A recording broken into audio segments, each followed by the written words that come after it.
شده وتزول يا عم الكل. انت مين؟ صحيح، انا ما عرفتكش بنفسي. انا بقى جاي لك من طرف حبايبك اللي بيحبوك قوي وبيخافوا عليك، وبعتني عشان اشكرك، عشان عرفت تمسك لسانك وتصونه، وبعدين عرفت تشغل عقلك وتتصرف بعقل. انا بس قلت استنى الناس اللي موجوده دي لما تمشي عشان نبقى براحتنا. بس في حاجه مهمه قوي بقى عايزك تبقى عارفها.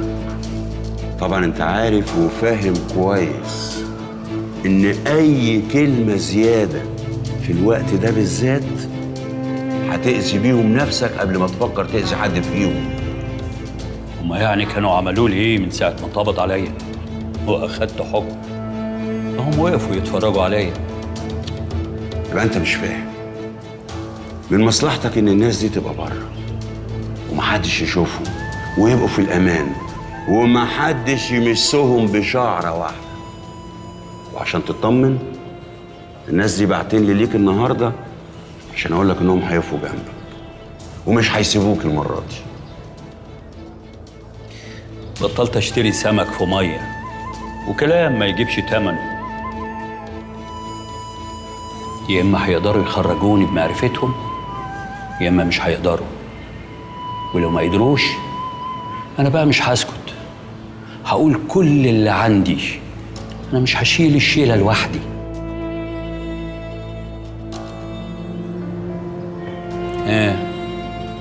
هتقدر توصل لهم رسالتي ولا اوصلها انا بمعرفتي؟ لا وليه؟ اعتبر ان الرساله وصلت، بس خد بالك بقى، لسانك حصانك، ان صنت صانك وان هنت هانك.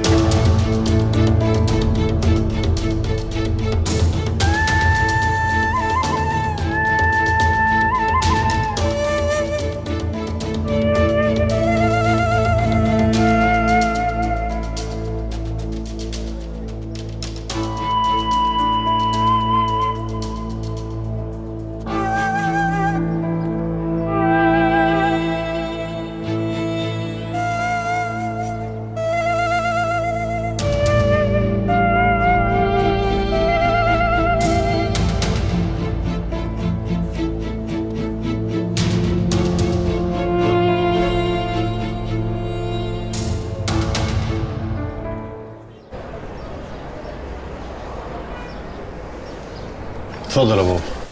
يوسف ما لقاش غيري عشان ادي حضرتك الورقه دي. شاكر الواد مستقلته ايه؟ كرامته ناحت عليه قوي، مش قادر يستحمل العتاب اللي عاتبته له بسبب خيانته ليا. بس بعد اذنك يا بابا، يعني انا شايف ان انت مكبر الموضوع شويه. بالعكس، انا حاولت اصغره ما عرفتش. بابا طنط ألفت اخته برضه، فطبيعي جدا لما تساله يقول لها على موضوع الشيك. ما دام سمع كلامها يبقى ما يشتغلش هنا. ايه ده؟ افهم من كده ان هقبل استقالته، وكويس انها جت من ناحيته. طب لو قلت لك عشان خاطري؟ انت بني ادم غريب قوي يا اخي. واحد غيرك المفروض يفرح ان شاكر ده هيغور من الشركه، مش هو اللي فتن على الشيك بتاعك؟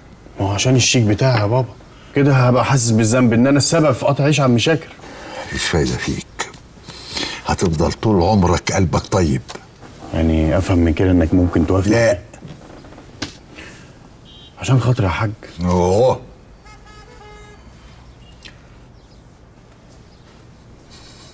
طيب خلاص سيبنا افكر. ايوه كده يا بابا، انا برضو متاكد ان انت مش هيهون عليك يا عم شاكر انك تقطع عيشه بعد العشره دي كلها. سيبك من شاكر وخلينا في اختك. ايه مالها؟ اتجننت، عايز تفسخ خطوبتها من عادل. انا طبعا ما سكتش، اديتهم لها، فهمتها انها هتخسر كتير قوي. فاكره نفسها بقى عشان اخر العنقود تتدلع. لا، احنا مش فاضيين لها، محدش يعرف يعقلها غيرك. فهمها انها مش هتلاقي احسن من ابن عمها. حاضر يا بابا، هقعد معاها وافهم منها هي فكرت كده ليه. وتيجي تقول لي انها عيلت، احنا مش فاضيين لها، كفايه الغلب اللي احنا فيه. حاضر.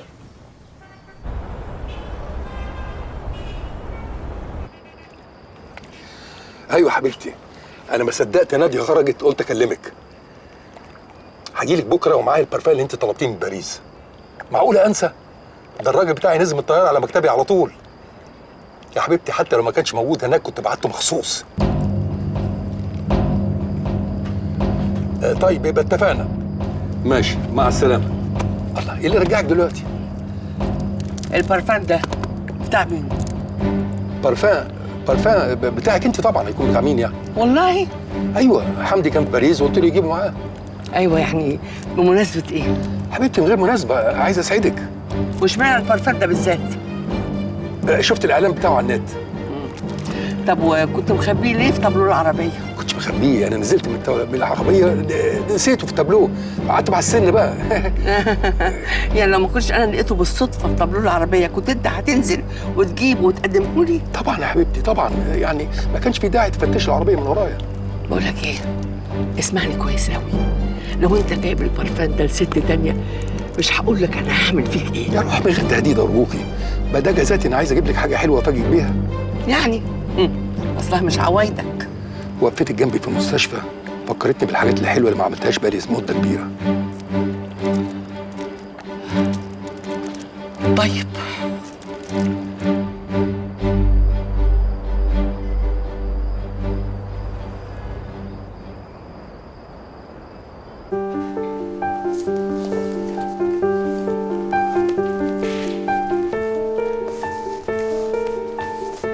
صح كده يا مامي؟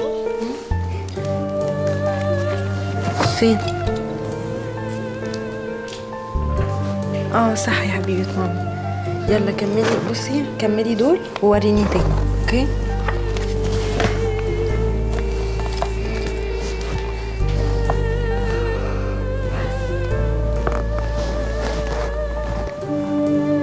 الو، ايوه فتحي. مساء الفل يا استهان.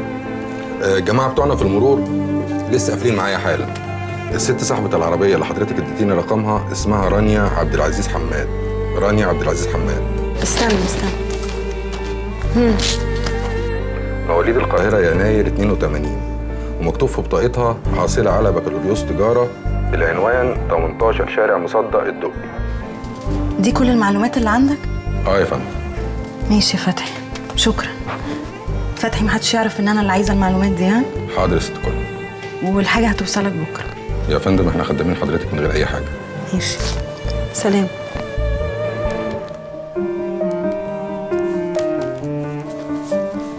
مواليد 82 يعني أصغر من ياسين بسنتين، وبكالوريوس تجارة يعني احتمال كانت زميلته في الكلية.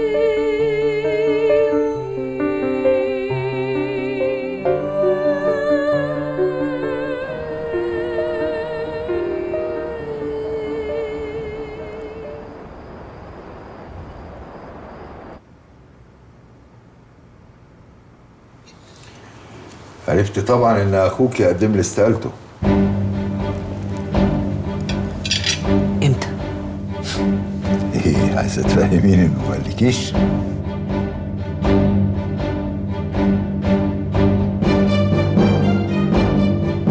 بقالنا كتير ما بنتكلمش.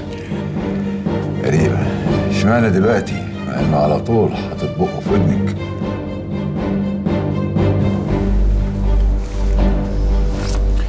خذي بيديله الشيك ده.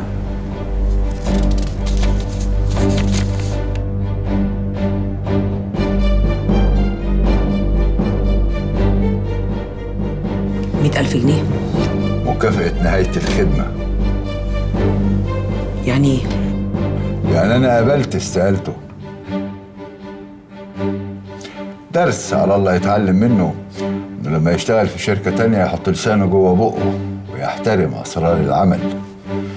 ودرس ليك أنت كمان، وعلى قد ما حبيت أخوك على قد ما أذيتيه. كنتش أعرف إنك بالقسوة دي. القسوة في الشغل هي اللي خلتني صابر المنشاوي. أنا كنت مجرد موظف صغير في الحكومة باخد 200 جنيه في الشهر. أهم حاجة اتعلمتها إن اللي يغلط ياخد جزاؤه، حتى على نفسي. كنت لما بغلط بعاقبها علشان ما اغلطش مرة تانية. وانت بتعاقب شاكر نسيت لاخويا. للأسف أنا مش قادر ألاقي لك خاطر بعد ما عرفت إن أنت اللي حرضتيه على خيانتي. الله أعلم إذا كنت هقدر أنسى غلطتك في حقي وفي حق ياسين ابني ولا لأ.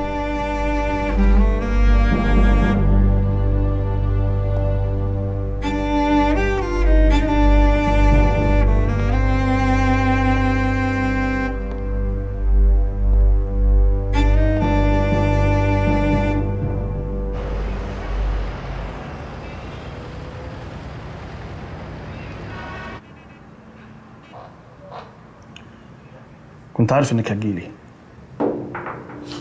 اصلك هددتني ببنتي اللي ما حلتيش غيرها. ما حلتكيش غيرها ليه؟ ما انت عندك عريسك ممكن حسين. مش معنى اني هتجوز يبقى هفرط في بنتي. ده في رايك، بس انا ساعتها هاخدها منك بالقانون. بتلوي دراعي. دي بنتي ومش هسيبها تعيش مع راجل غريب. ما تقول بصراحه انك مش عايزني اتجوز. ليه مش عايزك تتجوزي؟ انا طلقتك خلاص. بس لسه بتفكر فيا. تستحمل بعدي شويه، لكن مش هتستحمل اكون لراجل غيرك. عقلك بقى، ها؟ عقلك اللي فاهمك كده. لا، قلبي. وانت عارف كويس قوي ان عمره ما كدب عليا، خصوصا معاك.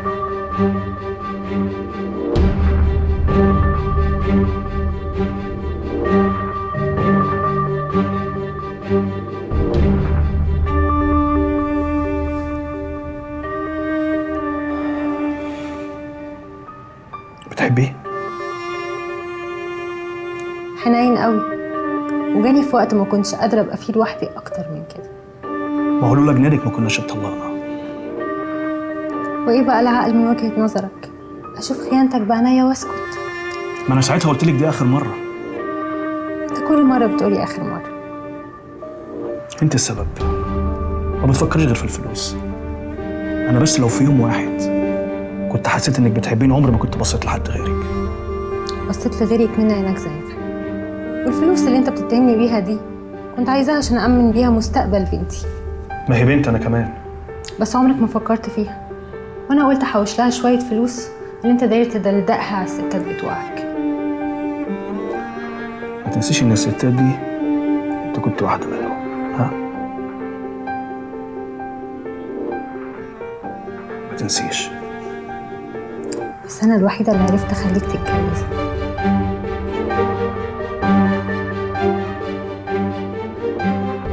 عارف ليه؟ طبعا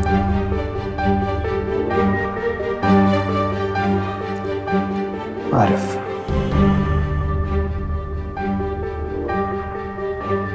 عشان انت الوحيده اللي حبيتها.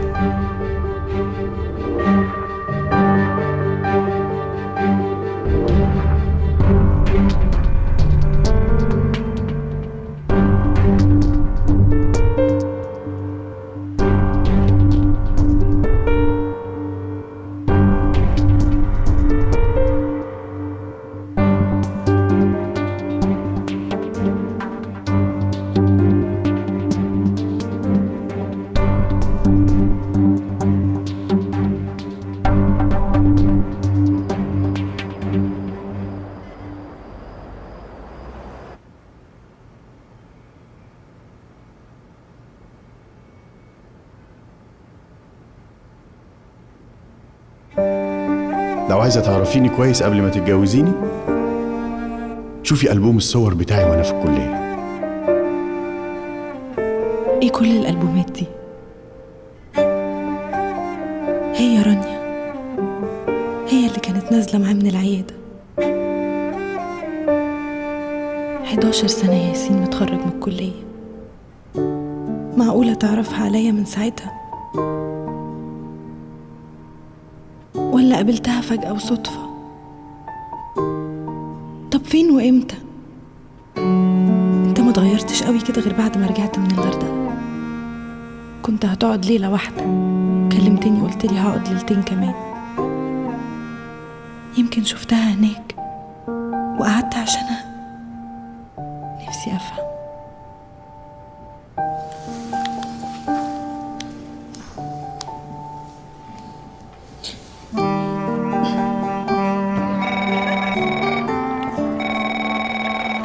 ألو، أيوة، ممكن تحولني بالريسبشن؟ الو فروم ديسك، may I help you؟ أيوة لو سمحت، أنا كنت نازلة عندكم من حوالي شهر ونسيت في الأوضة بس الخاتم الذهب بتاعي.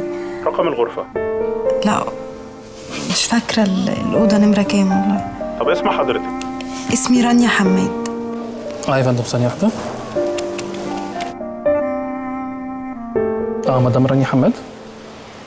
يا فندم حضرتك كنت واخدة عندنا أوضة من الثلاث 4 في الشهر للجمعة 7 في الشهر. غرفة 207 يا فندم. تمام، هشوف حضرتك إذا كان حد من الهاوس كيبنج لقى الخاتم وسلمه في قسم المفقودات ولا لا يا فندم. أستاذن حضرتك بس في رقم التليفون.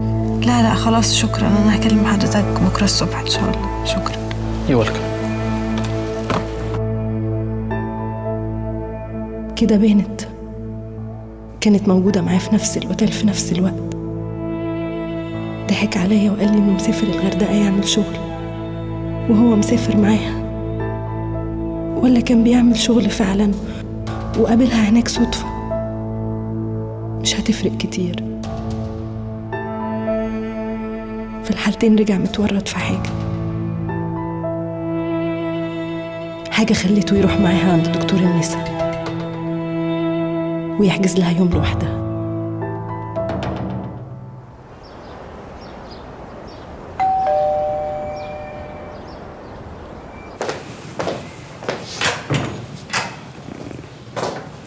كنت فاكر اني مش هقدر اجيلك بعد اللي عملته فيك؟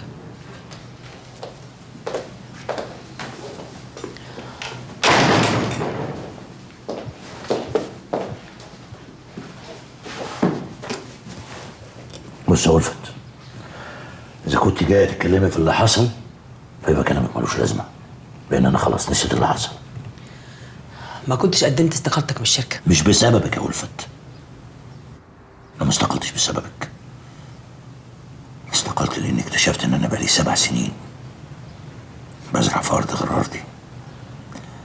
على قد ما حبيت الشركة دي وتعبت فيها، إلا إني اكتشفت إني كنت عبيط لما تخيلت إن أنا ممكن أكون واحد منها.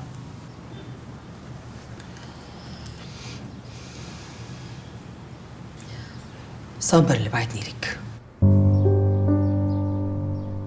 مفيش فايدة يا ولفت، مش هرجع شركة صابر حتى لو ملقاش أي مدير حسابات تاني غيري.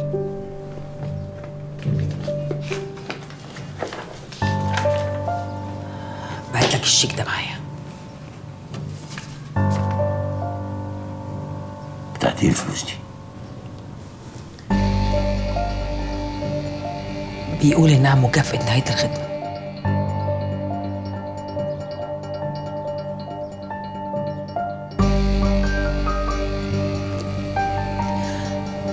أنا آسفة يا شاكر. أنا نفسي اتفاجئت باللي عمله صابر ده، كأني أول مرة أعرفه.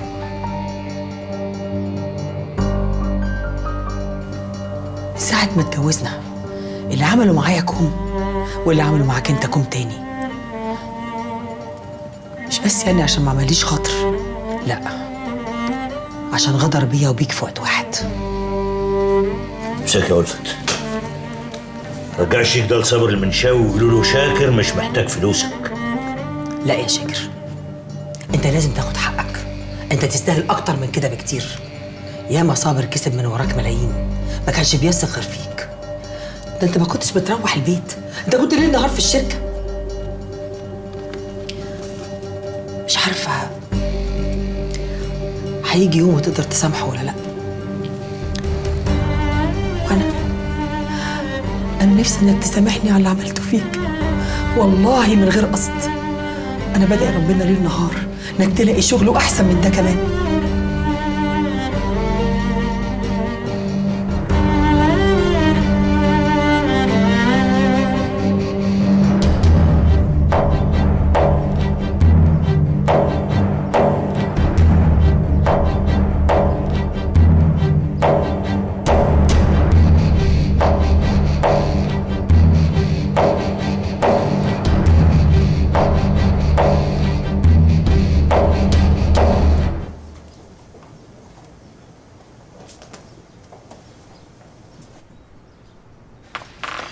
ما تفتكرش ان دورك انتهى بالعقد ده يا استاذ سالم. انا هحتاجك جنبي لحد ما نبني المصنع ان شاء الله.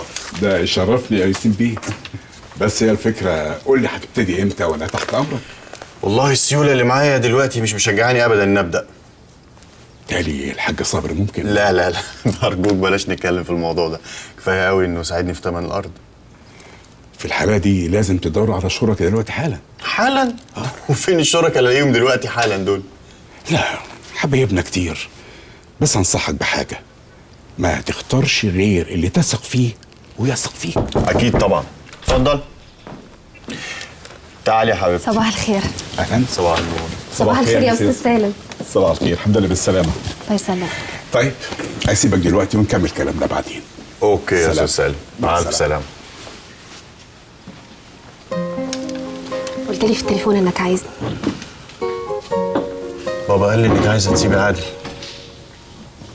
كنت متاكده انه هيقول لك. انا شايف انك لازم تصبري عليه شويه. اصبر على ايه يا ياسين؟ على عادل يا ياسمين، وما تلعبيش معايا وتصبري على نفسك كمان. انت عارف من الاول ان خطوبتي لعادل دي كانت غلطه، ما ينفعش تستمر اكتر من كده. ايوه يا حبيبتي، بس عادل طيب وبيحبك.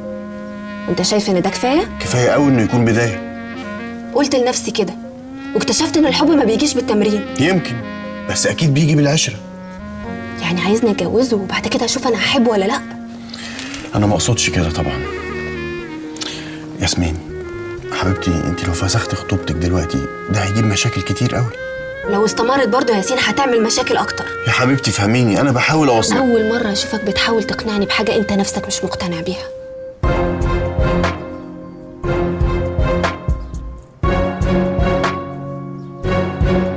كنت فاكرك هتقف جنبي وتفهمني.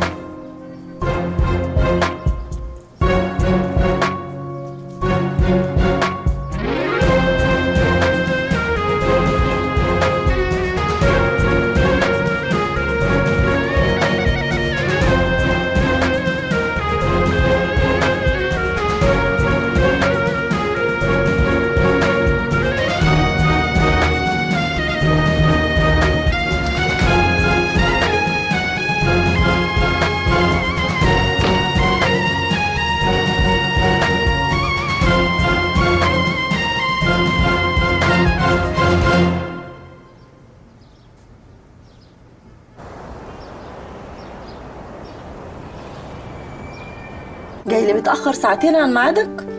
غصب عني يا حبيبتي، نادية احترت في دماغي اليومين دول وخفت انزل قبلها لا تنزل ورايا وتراقبني. وده ليه؟ فجأة كده؟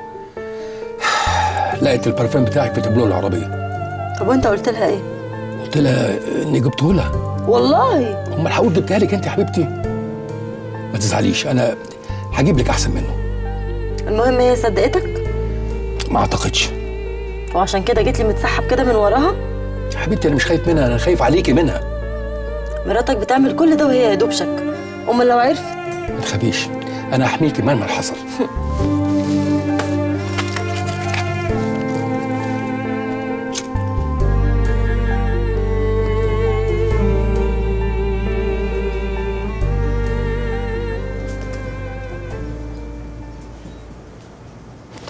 بابا ده ملف فرع اسكندريه.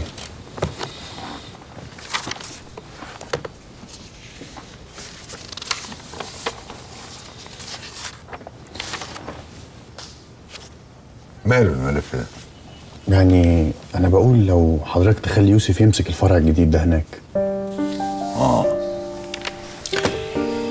شغلك الجديد اخدك مننا. لا ابدا يا بابا، بس انا شفت انها فرصه كويسه ان حضرتك تعتمد على يوسف شويه وتكسبه في الشغل. يبقى قلبي ما اكذبش عليا، انت عايش في مشكله كبيره قوي مخلياك ما انتش قادر تركز معانا هنا.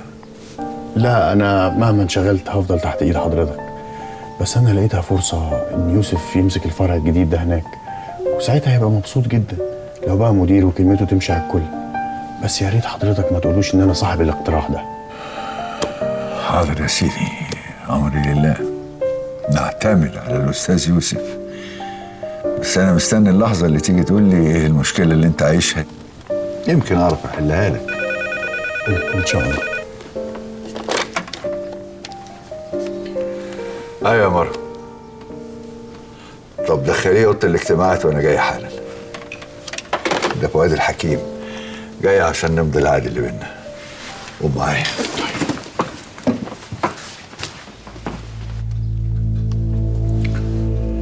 أظن كده احنا عدنا العيب يا فؤاد بيه، وافقنا على كل ملحوظات المحامي بتاعك غير ملحوظات سعادتك الأولانية. احنا المحامي بتاعنا كان هيتجنن لما لقانا متساهلين قوي كده في الموضوع. انا قلت له مستعدين نشتري سعادتك بأي تمن. شوف يا حاج، احنا كلنا بنشتري بعض، وانا كمان سمعت كلامكم في حاجات كتير. يبقى نمضي العقود بقى وندعي ان ربنا يبارك لنا. على خيرة الله.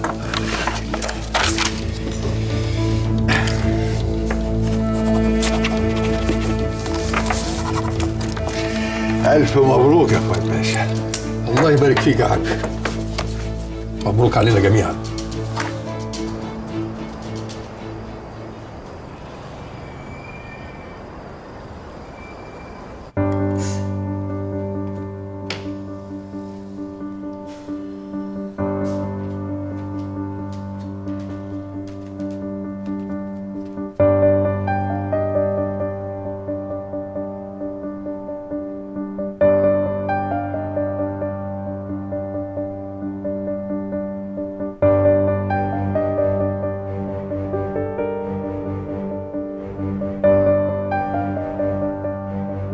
مش هتقدر تحميني يا فؤاد.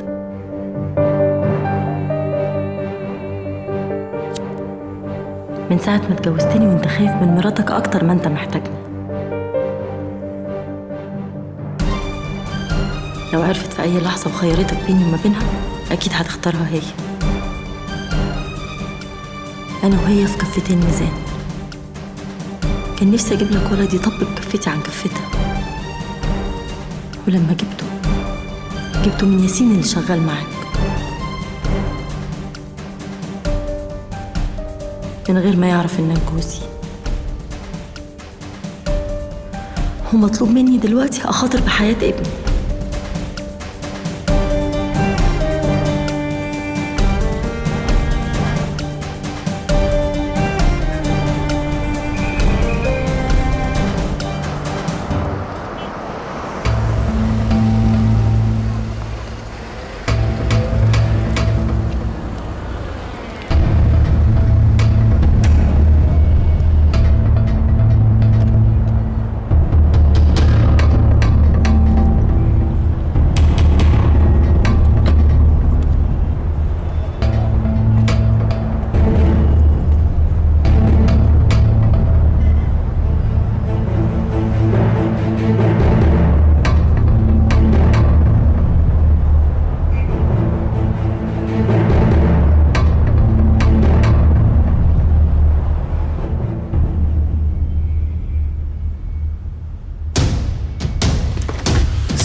ليه ما كلمتكش؟ لا، المفروض انها كانت تبقى موجوده من ساعه. انا بكلمها ما بتردش. الوقت كده بيسرقنا والعمليه بتاخد وقت. يمكن مش سامعه تليفون من دوشه السكه ولا حاجه. انت اخر مره كلمتها امتى؟ امبارح، واتفقت معاها الميعاد. طيب كلمها تاني كده، خليك وراها لحد ما ترد. اكيد.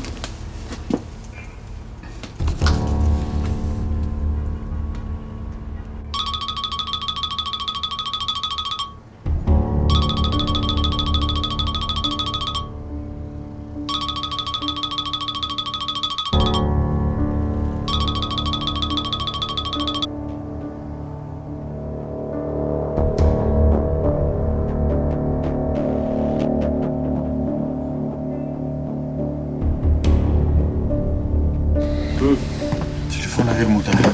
قصدك قفلته؟ وهتقفله ليه بس؟ انت بتسالني انا برضه؟ ممدوح ما تخوفنيش بقى. انا بصراحه الست دي من اول ما شفتها وانا خايف منها. يا ابني يمكن ماشيه في حته ما فيهاش سيجنال ولا حاجه. ما تضحكش على نفسك يا ياسين، واحده ما كانتش بترد على الموبايل وبعد كده قفلته، ده ملوش غير معنى واحد بس، ان هي قررت ما تعملش عمليه الاجهاض. لا ما تقوليش كده لو سمحت. وانا اللي بقول كده يا ابني، تصرفاتها هي اللي بتقول كده.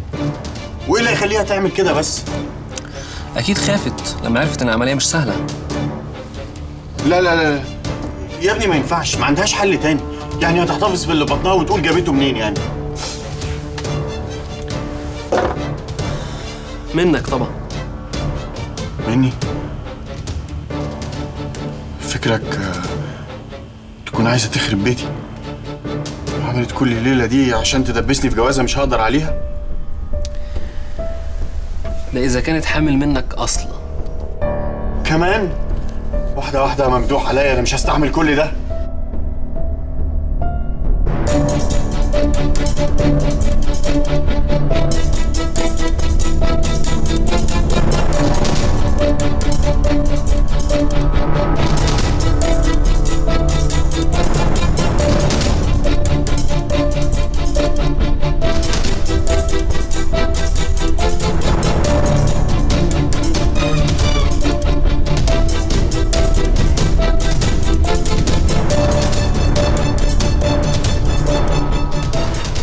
الو.